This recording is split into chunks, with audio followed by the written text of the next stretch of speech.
যে কাটবো কিন্তু রক্ত বের হবে না, বলতো না? আচ্ছা, এটা শোনার পর কেউ কি খুশি হতো? কেউ কি নিজের হাতটা বাড়িয়ে দিত, ভাই কাটেন দেখি রক্ত বের হবে কিনা? কেউ করতো এই কাজটা? করতো না। অথবা যদি আপনি বলেন তোমার একটা হাত আমি কেটে ফেলবো, তারপর তোমার এটা পরবর্তী জীবনে তোমার লাভ হবে, বিশ্বাস করে হাত কাটতে দিবে? ওনাদের এই বক্তব্যগুলি হলো ওই ধরনের বক্তব্য। বাজারের দাম বাড়বে কিন্তু আপনার কোনো ক্ষতি হবে না। মানে আমি যেন শুনছি যে আগের সরকার, হাসিনা সরকারের 2 জন মন্ত্রী ছিল, ওনারা এরকম বলতো কিন্তু জিনিসপত্রের দাম বাড়বে কিন্তু জনগণের সমস্যা হবে না। তো সমস্যা কার হবে? সমস্যাটা হবে কার? দাম তো বাড়বে। যে জিনিসটা আমি আগে 1 টাকা দিয়ে কিনতাম, এখন ওটা আমি 1 টাকা দিয়ে কিনতে পারবো না। আমার এখানে আরো কিছু ভরতে হবে। কষ্টটা কার হলো? আমার হলো না তার হলো? আমার তো হইলো। তো কি করে বলে যে আমার কষ্ট হবে না? হ্যাঁ, উনি বলবেন যে ভ্যাটের সামান্য বাড়িয়েছি। হ্যাঁ, সামান্যই বাড়িয়েছেন। ওই সামান্য সামান্য করে বাড়তে বাড়তে সব মিলিয়ে যে কত দাঁড়ায় এটাকে উনি হিসাব করেছেন। আচ্ছা ঠিক আছে, বলবেন না বেশি না, ধরেন আপনার আগে মাস চলতে হয়তো 40,000 টাকায়, এখন ওখানে আরো হয়তো 8,000 টাকা যোগ হবে, বেশি না, অথবা 5,000 টাকা যোগ হবে, ধরলাম 5,000 টাকা যোগ হবে। এই 5,000 টাকা ওনার জন্য কিছু না, ওনার জন্য কিছু না, কিন্তু যে সাধারণ মানুষ সে প্রত্যেকটা খাতে বাড়তি দিতে দিতে তার জন্য অনেক টাকা। এইগুলি যেগুলো বলে না, মানে এত হাসি উঠে। এবং এরা আবার দাবি করে তারা নাকি জনগণের সরকার। জনগণের নাকি দাবি ছিল, জনগণের দাবি ছিল জুলাই বিপ্লবের সময় যারা বিপ্লব করতেছিল, রাস্তাঘাটে যারা মাঠে নামছিল, সাধারণ মানুষ, গৃহবধূ নামে নাই, নামছে তো, তাদের যে বলতেন যে ভাই আন্দোলনটা ভালো মতো করেন, এই আন্দোলন করলে 6 মাস পরে আপনার শতাধিক পণ্যে ভ্যাট এবং সম্পর্ক শুল্ক বাড়বে। কিন্তু যাদের বলতেন তারা আন্দোলন করতো আন্দোলন। সেই আন্দোলনের সরকার এটাকে বলবে আর বিশ্বাস করবো? এটাকে বাধ্য হলো এই ভ্যাট বাড়াতে? কেন বাধ্য হবে? এর বাধ্যতার কি আছে? শোনেন, কতগুলি বিষয় বলি, এগুলি বললে পরে লোকে আবার খারাপ বলে যে ভাই তুমি এখানে সবকিছু সমালোচনা করো। বাধ্য হবে কেন? বলতেছে যে তারা রেশিও, জিডিপি এবং ট্যাক্সের রেশিও বাড়াচ্ছে। পাবলিক তো বুঝে না জিডিপি আর ট্যাক্সের রেশিওটা কি। আপনার আধা ঘন্টা ধরে বুঝান, দেন পাবলিক বুঝে কিনা? পাবলিক এটা বুঝবে না। আচ্ছা, আরেকটা জিনিস বলতে পারে যে IMF এর চাপ। IMF এর সঙ্গে আলোচনা করার সক্ষমতা আপনার নাই কেন? নাই কেন? বড় বড় কথা বলে তো হবে না। আমরা বলে বেড়াই যে ডক্টর ইউনূসের সঙ্গে সারা দুনিয়ার হ্যাভি সম্পর্ক, একসঙ্গে বসে চা খায়। হ্যাঁ, একসঙ্গে বসে চা খাওয়া এক জিনিস, আর টেকাটা দেওয়া আরেক জিনিস। বলছে না প্রথমবার যাইনি, এই এত এত প্রতিশ্রুতি, 1 টাকা বাড়ছে, 800 টাকা। তো উনি IMF কে বুঝাতে পারেন না যে আমরা ওই সরকারের কে বিপ্লব করে আন্দোলন করে সরাই দিছি, তো ওই সরকারের যে শর্ত তুমি দিয়েছ সেই শর্তগুলি আমাদের জন্য রিল্যাক্স করো। উনি বলতে পারতেন না? এটা মানাতে পারছেন? পারেন নাই, জাস্ট পারেন নাই। ডক্টর ইউনূস ওয়ার্ল্ডের সবচেয়ে ভালো PR পার্সনদের একজন। পাবলিক রিলেশন এক জিনিস, আর দেশ চালানো আরেক জিনিস রে ভাই। এত সোজা না, পারেন নাই। জাস্ট আরো $1 বিলিয়ন চাচ্ছেন এবং সেটা বোঝানোর জন্য এগুলি করছেন। কি রেজাল্ট হবে? আপনি বলেন কি রেজাল্ট হবে? কয়েকদিন আগে বাংলাদেশ ব্যাংকের গভর্নর বলছিল যে মূল্যস্ফীতি নাকি কমবে। তো আপনার সবগুলো ভ্যাট এবং সম্পর্ক শুল্ক দিলে মূল্যস্ফীতি কমে কেমন করে? জিনিসপত্রের দাম আরো বাড়বে, তো মূল্যস্ফীতি কেমন কমবে? তো একবারই এই সমস্ত পাগলের প্রলাপ বলে তো হবে না। আবার আসবো আপনার কাছে, এই বিষয়টা জানার আছে। সাদাত হোসেন সেলিম, আপনাকে জানতে চাই, আপনার যখন এই সরকার গঠন হলো, আপনারা নিঃস্বার্থভাবে এই ডক্টর মোহাম্মদ ইউনূস সরকারকে সমর্থন করেছেন এবং নানা বিষয়ে আপনারা ঐক্যমতে পৌঁছেছেন, একমত হয়েছেন। এই যে জিনিসপত্র 1 শতাধিক পণ্যে ভ্যাট বাড়ানো হলো, জিনিসপত্রের দাম বেড়েছে, এই বিষয়ে আপনাদের মতামত?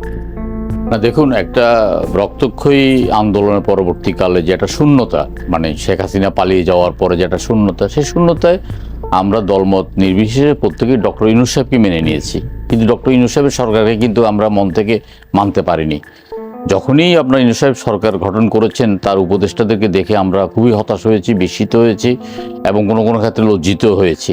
তো তারপরে যাই হোক, যেহেতু আমাদের সরকার, যেহেতু আমরা আন্দোলন করে আপনার শেখ হাসিনাকে পালাতে বাধ্য করেছি এবং আমাদের সেই সময় উপায় ছিল না, কিন্তু ডক্টর ইউনূস সাহেবের সাথে প্রথম দেখাই বলেছি, দেখুন বাংলাদেশে 58টা মন্ত্রণালয়, 58টা মন্ত্রণালয় কয়েকজন আপনার কি দিয়ে চালাতে পারবেন না। আপনি আরও দক্ষ, যোগ্য, সৎ এবং আপনার ব্যক্তিত্ববান আপনার উপদেষ্টাদেরকে আপনার সামিল করুন। তিনি সামিল করেছেন নাট্যকারকে, বুঝছেন না, আমরা আরও হতাশ হয়েছি। সেই জন্য আপনি বলতে পারেন যে আসলে ডক্টর ইউনূসের প্রতি আমাদের এখনও সমর্থন আছে, ডক্টর ইউনূসের প্রতি আমাদের এখনও আপনার ভালোবাসা আছে, তার জন্য শুভকামনা আছে, তার সাফল্য কামনা আছে। কিন্তু তার যে উপদেষ্টা মণ্ডলী, এই উপদেষ্টা মণ্ডলী আপনার বাংলাদেশের প্রেক্ষাপটে একেবারেই মানে বিলো স্ট্যান্ডার্ডের হয়ে গেছে। কয়েকজনকে বাদ দিয়ে এটা বলতে বাধ্য হচ্ছি। আমরা জানি না, হয়তো আমাদের কপালে কি দুর্ভোগ আছে, আপনার জেল জুলুম অতীত সহ্য করতে হয়েছে, ভবিষ্যতে হয়তো হতে পারে। কিন্তু আমরা এই কথাগুলো যেহেতু জনগণের কথা, এই কথাগুলো বলতে বাধ্য হচ্ছে। এখন দেখুন, এই সরকার ক্ষমতায় আসার পরে আপনার উচ্চাকাঙ্ক্ষী যে সমস্ত পরিকল্পনাগুলো, সেই পরিকল্পনাগুলো বাদ দেওয়া হয়েছে। তারপরে পরিকল্পনাতে অনেকগুলো আপনার প্রকল্প আছে, যে প্রকল্পতে আমরা জানতাম যে বিগত সরকারের আমলে একটা প্রকল্পতে 3 বার 4 বার 5 বার পর্যন্ত ব্যয় বৃদ্ধি হতো। সেই ব্যয় বৃদ্ধির লাগামটা টেনে ধরেছে। তার মানে কি, অর্থের যে যোগানটার জন্য, যে 12,000 কোটি টাকা অর্থ যোগানোর জন্য আজকে সারা বাংলাদেশের মানুষের উপর কথা বলা হতে আরম্ভ করে খাওয়া দাওয়া হতে প্রতিটির উপরে আপনার ভ্যাট ট্যাক্স বসিয়েছেন, সেটা একেবারেই অনুচিত এবং এটা মেনে নেওয়া যায় না। এবং এটার জন্য আপনার আসলে নিন্দা, ক্ষোভ বলেন, দুঃখ প্রকাশ করা বলেন, অথবা হতাশা ব্যক্ত করার কথা বলেন, সেটা বলেন। কর্পোরেট ট্যাক্স একেবারেই দ্বিগুণ করে ফেলেছেন, তাই না? তারপরে এই সুদের হার ছিল ব্যাংকের 9%, মানে সিঙ্গেল ডিজিট, যেটা ব্যবসায়ীদের দীর্ঘদিন দাবি, সেটা হয়ে গেছে 16%। ব্যবসা বাণিজ্যটা একেবারেই মানে আপনার শেষ করে দিয়েছেন। তারপরে আপনার রাজস্ব আয় কম হওয়াতে আপনি ভ্যাট বাড়াচ্ছেন। তো রাজস্ব আয় তো কম হবে, কারণ আপনি রাজস্ব আয় করার জন্য আপনার এলসি খুলতে দিচ্ছেন না, আপনার শতভাগ এলসি দিয়ে আপনার খুলতে হচ্ছে। এখন শতভাগ এলসিতে আপনার ব্যাংকের রেট 120 টাকা, কিন্তু আপনাকে ব্যাংকে দিতে হচ্ছে 128 টাকা। এটা ব্যাংক স্বীকার করছে না, ব্যাংকের রেট, বা ওরা বলছে যে না, আমরা কিছু কিছু পণ্যের ক্ষেত্রে আমরা দিচ্ছি, আসলে দিচ্ছেন না। তো এই অবস্থার মধ্যে দিয়ে আসলে আমরা যে উত্তাপটার কথা বলছেন, এই শীতকালে, মাঘ মাসের শীতের মধ্যে প্রত্যেকের মধ্যে উত্তাপটা আছে এবং দুঃখ কষ্ট বেদনাটা আছে। আপনার দিনাজপুর, রংপুরের মধ্যে যে সবজিটা 1 টাকা, সেটা আপনার ঢাকাতে কেন কারণ বাজারে হবে 30 টাকা এবং কেন উত্তরাতে হবে 60 টাকা? সেই ক্ষেত্রে আপনার তো কোনো পদক্ষেপ নিতে পারছেন না।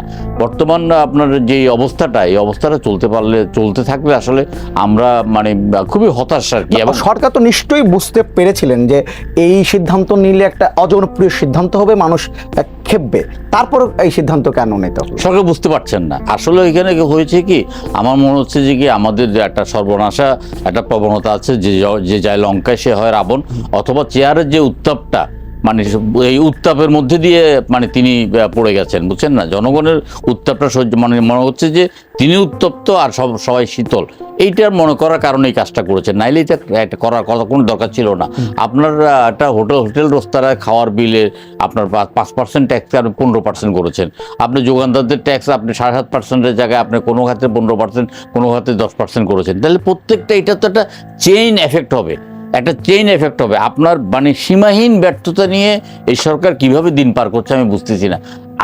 আমাকে যদি আপনারা প্রশ্ন করেন যে এই সরকারের সাফল্য কি আছে, আমি শুধু এটা বলতে পারবো যে ওবায়দুল কাদের বলেছে যে মেট্রো রেল রুটও ক্ষতিগ্রস্ত, চালু করতে 1 বছর উপর লাগবে, 350 কোটি টাকা লাগবে, সেখান থেকে 2টা মেট্রো রেল ট্রেন চালু করতে পারছে।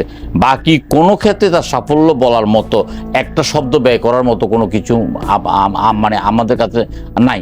একটু আগে আপনার পেপার, এটা হার সমালোচনা হয়ে গেল না বেশি? না, এটা অবশ্যই বেশি না, এটা একেবারেই কম, একেবারেই কম। আপনি সংস্কার করবেন, আপনি নিজের মন্ত্রণালয়ে, আপনার নিজের অবস্থা, আপনি সচিবালয়ে আজকে দেখলাম যে আপনার প্রায় 600-র উপরে ক্যামেরা, আপনার সিসি ক্যামেরা অচল, আপনি দেখেছেন নিঃসন্দেহে, তাই না? আর্চগুলো সবগুলো অচল, আপনার এখানে আপনার অচল। তো আপনি কোথায় আছেন, কিভাবে আছেন? আপনার এই যে উত্তরার থেকে এখন আসতে দেখলাম, আপনার এক পাশে আপনার ওই আর্ম পুলিশ ব্যাটালিয়ন, আরেক পাশে র্যাব, তার মাঝখান দিয়ে গাড়ি চলাচল করছে এবং ছিনতাইকারীরা মহা উল্লাসে আপনার বাস থেকে থাওয়া দিয়ে আপনার মোবাইল নিয়ে যাচ্ছে। এটা দেখে হতবাক, গত 15 বছর এটা দেখি ডিএমপি নাই। কমিশনার তো বলেছেন যে পুলিশের গায়ে পোশাক থাকে, বন্দুক থাকে, জুতা পরা থাকে, আর ওরা খালি পায়ে দৌড় দেয়, এর জন্য আসলে ওদের ধরা সম্ভব হয় না। না, এগুলো তো ওই যে মহিউদ্দিন খান আলমগীর যেটা বলেছেন যে ধাক্কা দিয়ে বিএনপি ধাক্কা দিয়ে পিলার ফেলে দিয়েছেন, এই বক্তব্য আর কি। মানুষ তো আসলে এই বক্তব্যটা শুনতে চায় না। একটা গতিশীল প্রশাসন, আপনার একটা দ্রব্যমূল্য স্থিতিশীল রাখা, তারপরে বিভিন্ন সরকারি প্রতিষ্ঠান যে লসগুলো দিচ্ছে সেই লসগুলো কমানো, সড়ক শৃঙ্খলা আনা, এগুলো কোনো কিছুই হচ্ছে না। মানে কোনো পরিবর্তনটাই আমরা কিন্তু আমরা তো একটা পরিবর্তনটাকে উপলব্ধি করতে হবে, আমাকে বুঝতে হবে। আমি গ্রামে যাওয়ার পথে আপনার একটা বাজার আছে, সাচার বাজার, সে আগেও সেখানে 2 ঘন্টা আমার লেট হইতো। আপনার সমস্ত